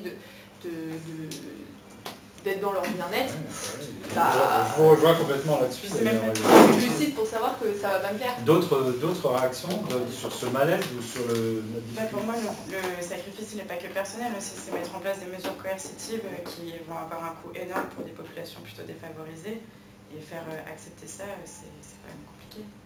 Finalement, je suis d'accord, c'est peut-être ça qui est encore plus problématique. Finalement, accepter se sacrifier individuellement, faut se mettre. Enfin, c'est pas simple, mais de toute façon, ça n'a aucun. Le sacrifice individuel, justement, n'a pas sens. Même le sacrifice à l'échelle de l'université Paris-Saclay, si on veut, ça n'a aucune importance. Le sacrifice il est beaucoup plus douloureux parce que les sacrifices qu'il faut faire, ils concernent beaucoup plus de personnes et des personnes qui ne sont pas forcément nous. Et donc il faut accepter avec soi-même, si on est amené un jour à prendre des décisions ou à participer à l'élaboration de stratégies, puis il va falloir sacrifier les gens qui ne sont pas nous. Et en fait, ça peut être plus difficile à accepter dans certains cas. Oui, c'est ça le distributif. Le distributif, c'est ça. Et ce qui est fascinant, c'est de voir qu'aujourd'hui, quelque part, on s'est volontairement amputé de tous les éléments intellectuels et moraux de raisonnement qui permettent de prendre ça en charge. C'est fou pour moi de constater ça. Moi, je lis énormément d'histoires, de stratégie, etc. Une composante clé de la stratégie, c'est comment faire pour gagner tous ensemble, c'est une composante clé de la stratégie, mais comment faire perdre les autres pour s'en tirer soi-même, c'est aussi une dimension clé de la stratégie. Et donc, c'est le caractère devenu presque inaudible de cette dimension clé de la stratégie qui me pose une question absolument énorme. Mais tu trouves que c'est plus difficile de partir dans l'idée que tu vas sacrifier des autres, des gens défavorisés, plutôt qu'une population dans laquelle tu es toi-même inclus? Ouais, franchement, ah ouais, ça me paraît, ouais. Ok. Mais après, c'est très personnel. Oui. Je sais qu'il peut m'être plus difficile d'imputer une perte à quelqu'un plutôt que d'y consentir moi-même. D'autres réactions, là, on n'a pas entendu tout le monde là. Mais je peux m'inclure dans ce groupe de gens que je vais faire perdre. Mais dans ce groupe, vu les échelles auxquelles on parle, de toute façon, même si j'en fais partie, il y aura 100% des personnes que je ne connais pas. Donc, de toute façon, en fait, savoir si je fais partie des gens sacrifiés ou pas est finalement assez peu important. Parce que de toute façon, quoi qu'il arrive, il y en a d'autres. Et c'est sur les autres que le problème se pose dans certains cas. Oui, mais pour moi, aujourd'hui, même si je suis d'accord avec toi, je pense que pour moi, aujourd'hui, dans ce genre de cas, c'est plus facile de sacrifier les autres plutôt que de faire des sacrifices pour... Tu dois avoir raison dans la majorité des cas. Et pour moi, c'est là qu'est le problème. C'est que comme on n'a pas à subir, si tu veux, les conséquences de ces décisions directement, c'est plus facile de les prendre plutôt que si on dit, je vais faire partie de la population sacrifiée, tu vois. Oui, je comprends. Si on prend un exemple, on vit tous à Paris, normalement. Il y a des gens qui s'amusent tous les matins, notamment. Enfin, je parle de la région parisienne, donc on profite tous des transports en commun. Et du coup, on n'a pas forcément besoin de prendre la voiture, et on est tous convaincus par l'environnement. Donc je serais curieux de savoir qui, aujourd'hui, s'offusque de l'augmentation du prix du diesel dans cette classe. Parce que tu prends la... Oui. Mais du coup, ça prouve bien qu'on est tous plus ou moins pour cette mesure qui ne nous remet pas du tout en question, et on sait qu'elle peut avoir des effets positifs sur l'environnement. Du coup, ça va mais vous voyez bien qu'en ordre de grandeur, ces effets sont faibles. Ça, c'est sûr, mais c'est déjà une première preuve qu'on est quand même... Enfin, moi, personnellement, je sais très bien que cette mesure va avoir des effets désastreux, peut-être, sur le pouvoir d'achat, probablement, sur le pouvoir d'achat de millions de Français qui n'ont pas accès aux mêmes infrastructures de transport que moi. Et pourtant, ça ne m'empêche pas de dormir de la nuit en ayant l'idée que c'est quand même plutôt positif d'aller dans ce sens-là. Ça révèle un peu le paradoxe du mode d'action, parce que quand on dit l'action, elle doit venir de la pression populaire, en l'occurrence, la pression populaire, elle va justement contre l'action en faveur de l'environnement. C'est un élément extrêmement frappant, ça, de l'état actuel. Quand on entend les gens qui font des appels comme Aurélien Barraud, Mais j'avais dit la même chose sur Nicolas Hulot là, dans le début de l'année. On nous dit on ne fait rien. Mais c'est pas vrai qu'on ne fait rien. On agit énormément. Et en fait, cette action n'est pas suffisante pour résoudre le problème, mais elle est déjà suffisamment gênante pour les gens qui disent ok stop là, on arrête, c'est pas possible, on ne veut plus aller plus loin. Et donc c'est cette, je trouve que là il y a un élément actuel quand on voit les résultats d'élections à l'échelle internationale, l'état actuel du débat en France, etc. Finalement le raisonnement que vous dites, c'est qui est de dire au fond on a fait déjà pas mal de sacrifices raisonnables.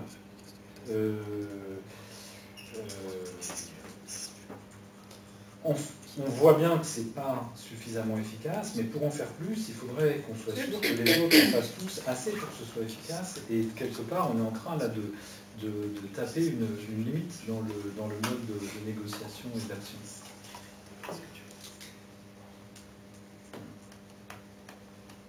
D'autres qui trouvent inconfortables ces constats ou d'autres points de vue sur le...